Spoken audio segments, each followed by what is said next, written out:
त्रिदलं त्रिगुणाकारं त्रिनेत्रं च त्रियायुधं त्रिजन्म पापसंहारम्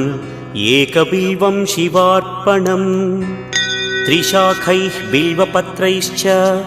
अच्छिद्रैः कोमलैः शुभैः तव पूजां करिष्यामि एकबिल्वं शिवार्पणम्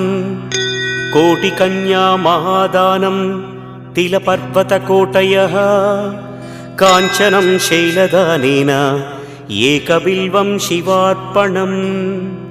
काशीक्षेत्रनिवासं च कालभैरवदर्शनम् प्रयागे माधवं दृष्ट्वा एकबिल्वं शिवार्पणम् इन्दुवारे व्रतं स्थित्वा